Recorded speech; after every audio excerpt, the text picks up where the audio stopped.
Esta nochecita quiero hablar sobre las señales de peligro. Ustedes saben que cuando uno viaja siempre tiene que ver los carteles que están puestos en la ruta. Hace muchos años vino un hermano que se llamaba Daniel Hualco y a 30 kilómetros de aquí en Choya se puso una carpa evangélica y bueno, yo tenía la costumbre de mirar un cartel donde había la figura de un animal, pero acostumbrado a eso, y apenas salí de Choya, que está a 30 kilómetros de Fría, pegué la curva esa y había una vaca que iba cruzando ya la mitad del camino. Bueno, yo acelero tirándome un poquito a la derecha y la vaca retrocede. Así que la agarré en el medio de la vaca, rompí el radiador, me quedé allí en la noche hasta que me auxiliaron y después vino una camioneta de atrás, se cargó la vaca y se la llevó para comer un rico asadito. Pues yo quedé pensar que hay advertencias en la Biblia que nos hablan y todo esto tenemos que prestar atención. La primera señal de peligro la encuentro en Hebreos capítulo 3 y versículo 12. Mirad, hermanos, que no haya en ninguno de vosotros corazón malo de incredulidad para apartarse del Dios vivo. Este es el primer punto. Mirad, ¿qué cosa? Que no te apartes de Cristo. En Deuteronomio tenemos leyes sobre la obediencia y la desobediencia. En este corto transitar es muy fácil desviarse del camino. ¿Por qué? Porque por un problema, por un amigo que nos lleva por mal camino, nos apartamos de aquel que nos dio la vida y no somos fieles al Señor. Uno puede poner de ejemplo al pueblo de Israel, que lo sacó después de tantos años de esclavitud, y un día Moisés subió al monte, pero ¿saben qué? Era el día 39. Escuche bien esto, faltaba un día para que Moisés baje con las tablas que tenía en las manos. Y ellos se entregaron a una orgía, hicieron un becerro de oro, hicieron pecar a Aarón, y cuando Moisés bajó, ellos estaban completamente diciendo, el becerro de oro nos ha salvado, y habían dejado al Dios verdadero y se habían apartado de Cristo. Esta señal de advertencia nos dice que no nos apartemos de Cristo. Otro ejemplo es el rey Salomón. En Deuteronomio capítulo 17 había 3 consejos para un rey. Uno, que no debía tener muchos caballos. ¿Sabe cuántos caballos tenía Salomón? 40.000 caballos y 12.000 jinetes. 2, no debía tener mucho oro y plata. Dice la Biblia que la plata que tenía Salomón era como la arena de la mar. Y 3, no debía tener muchas mujeres. Bueno, este se pasó. 700 mujeres y 300 concubinas. ¿Usted sabe lo que es tener 1000 suegras? No sé qué hizo este hombre, pero pecó contra Jehová. Porque el caballo me habla del orgullo. El oro y la plata me hablan del materialismo. Y las mujeres me hablan del placer sensual. Por eso Salomón tuvo que escribir el libro de Eclesiastés, porque él había pecado contra Dios. El Salmo 137, cuando estaban cautivos en Babilonia, estos israelitas que no aprendían nunca y Dios los llevó los 70 años por no guardar el día de reposo, ellos escribieron junto a los ríos de Babilonia, allí nos sentábamos y aún llorábamos acordándonos de Jerusalén. Estaban a 1000 kilómetros, sobre los sauces colgamos nuestras arpas. Y la gente de allí de Babilonia nos pedía que cantásemos. ¿Qué íbamos a cantar si estábamos tristes y agobiados? Hermano querido, hay una señal divina que te dice, mirad, qué cosa que no te apartes de Cristo. Quiero darte la segunda señal que se encuentra en el libro de Marcos, el capítulo 13 y el versículo 33. Esta señal es la que deberíamos practicar todos los días de nuestra vida. Dice Marcos capítulo 33, 13, versículo 33. Mirad que no dejes de orar. Qué interesante. Mirad, velad, que no dejes de orar. Hermano querido, hay 7 pilares de la oración. Te los nombro. En primer lugar es pedir. En segundo lugar, en el nombre del Señor Jesús. Así dice San Juan 14:3. Tercer lugar, en su voluntad. No te olvides siempre, en la voluntad del Señor. En cuarto lugar, pedir con fe. Pero pida con fe, no dudando, porque el que duda es como las olas del mar. 5, confesando nuestros pecados. Hermano, no podemos orar a Dios si no confesamos nuestros pecados. En sexto lugar nos habla Efesios, dando gracias. No te olvides de agradecer en la oración. Y las 7 columnas, que nos habla Proverbios 9:1, que edificó la casa Salomón en 7 columnas, es perdonando. Cuando oráis, perdonar.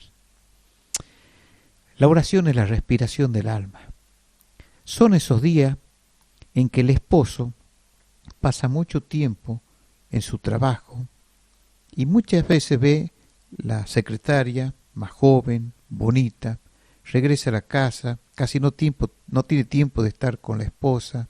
Son esos días en que no lee y no ora.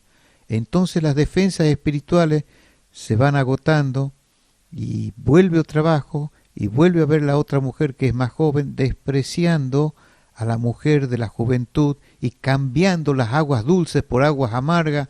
La sombra de divorcio está a la puerta y al final la señal de advertencia no la advirtió y viene la separación.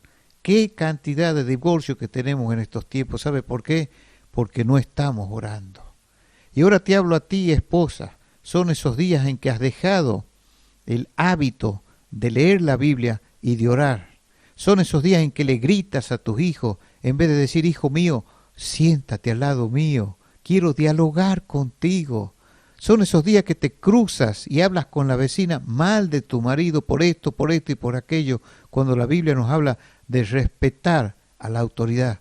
Son esos días de silencio que cruzan como una avenida de auto, el dedo de decir, yo no quiero saber más nada.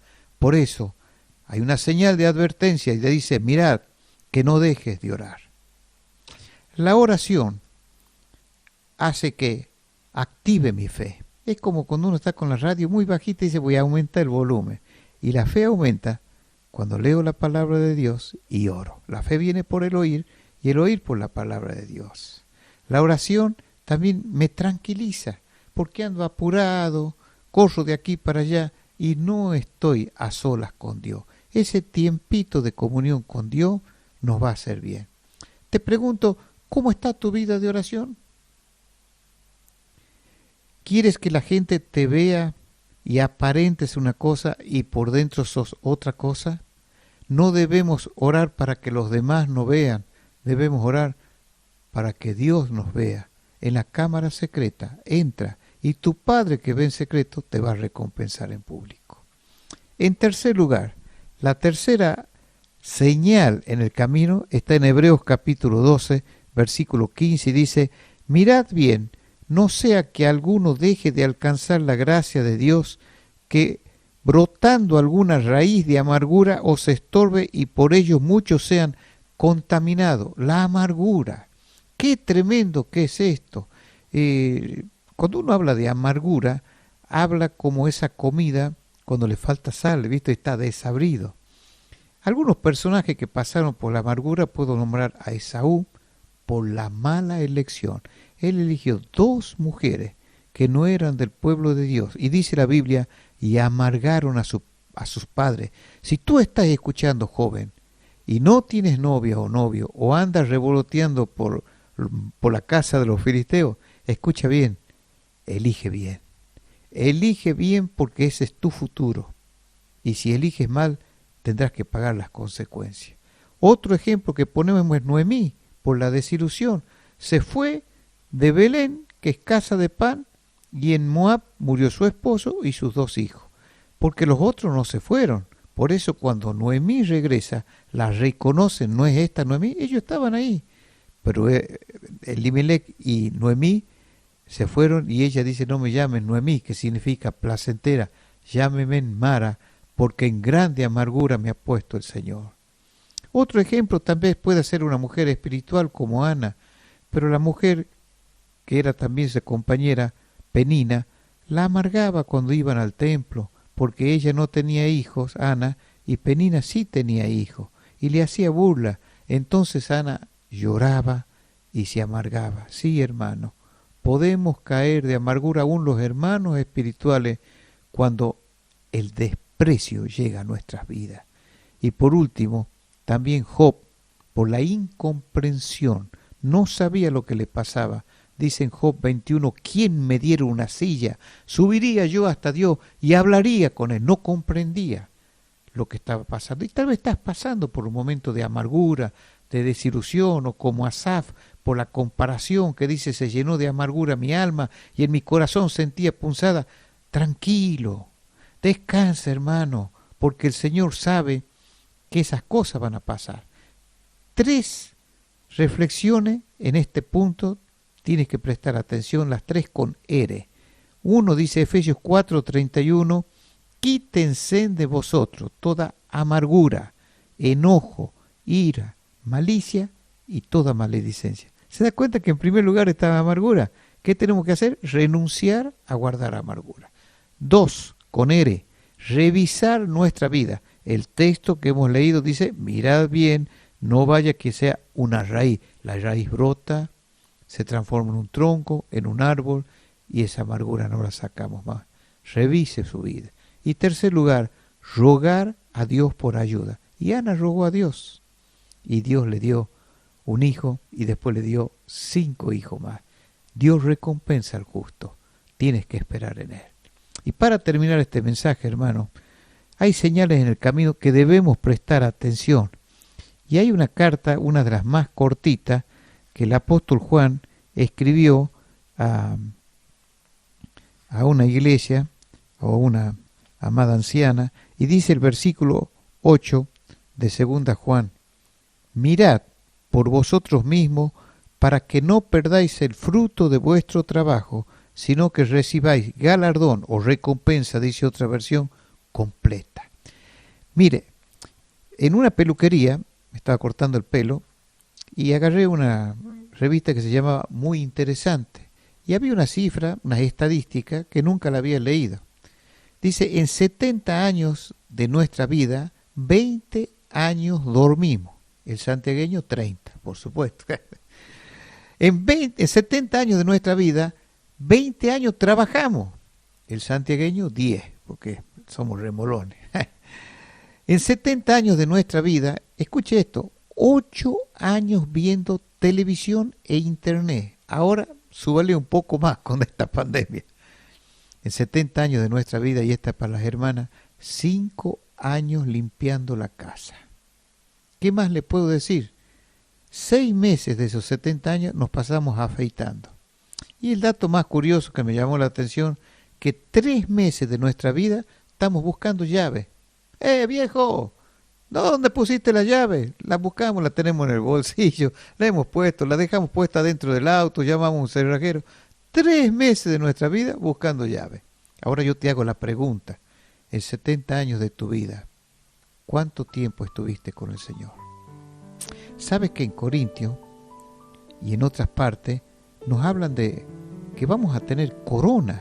Mire, te voy a nombrar las coronas. La corona incorruptible, la corona de justicia, la corona de gozo, la corona de vida. Son coronas que el Señor nos va a dar en el cielo. Pero lo que me llama la atención son los elementos con que nos va a probar en el tribunal de Cristo. Algunos serán puestos a prueba en el fuego, y va a ser madera, heno, hojarasca, es decir, le hicimos para nuestra propia gloria. Pero el que ha trabajado para el Señor va a ser oro, plata y piedras preciosas, que con el fuego se lo ven mejor. Ahora, hago una pregunta. ¿Qué es oro, qué es plata y qué es piedra preciosa? Yo le voy a decir. Oro, plata y piedra preciosa es, 1, la manera en que tratamos a los otros hermanos y a los inconversos. La manera en que gastamos nuestro dinero. ¿Para dónde fue? La manera en cómo redimimos el tiempo. La manera en que resistimos a la tentación. También el Señor nos va a probar cuánto tiempo pasamos leyendo su palabra y orando. Otro punto más importante es a cuántas personas llevamos a los pies de Cristo. ¿Cuánto sufriste por Él? ¿Te das cuenta? Eso es oro, plata y piedras preciosas. Un nenito fue a la escuela dominical y la mamá le dio 2 billetes de 10 pesos. Entonces, un billete de 10 pesos fue al bolsillo izquierdo y el otro billete de 10 pesos fue al bolsillo derecho. Y la madre dice, este billete, uno de esos billetes es para la ofrenda en la escuela dominical y el otro para golosina. Entonces, como estaba a 5 cuadras la iglesia, él toma la bicicleta, va, 10 añitos, y cuando quiere meter la mano en uno de los bolsillos, perdió uno de los 2 billetes. Entonces tenía un solo billete. Y dice el niñito estas palabras: menos mal que perdí el billete de la ofrenda. Así que le quedó para la ¿Te das cuenta? Desde niño dejamos al Señor a un lado y el Señor así no nos va a recompensar. Yo nunca me olvido de don Alfredo Furnis. No lo conocí, pero leí su historia, cómo vino de Inglaterra y con un machete se abría camino para fundar iglesia. Vino un colega de allá de Inglaterra y lo vio en un catres, imagínense Santiago con 50 grados transpirando, y le dice a Alfredo en inglés: Alfred, ¿qué haces aquí en Santiago? Vamos allá, yo tengo riqueza, plata, estás gastando tu tiempo. Y él dice: no, el Señor me ha llamado para estar en Santiago del Estero. Y ¿sabes una cosa? Un día subió a un árbol y estaba cortando una rama y sintió una puntada en el corazón. Entonces bajó y le escribió a su esposa María estas palabras: María, el Señor me está llamando, y no pudo terminar la palabra llamando, y trazó una raya con la lapicera y cayó por un ataque fulminante al corazón. Cuando murió Alfredo Furnes, más de 20 iglesias y testimonios estaban levantados para la gloria de Dios. ¿Te das cuenta, hermano? Que el Señor en esta noche pueda estar hablándote al corazón, y cuando veas una señal del peligro puedes decir: oh, no tengo que alejarme de Cristo. Señor, que no deje de orar. Oh Señor Jesús, líbrame de toda amargura que hay en mi corazón. Y por último, Señor, no quiero perder la recompensa. Que Dios te bendiga, te fortalezca y puedas animarte en medio de estas crisis que estamos viviendo a seguir adelante. Que así sea. Amén.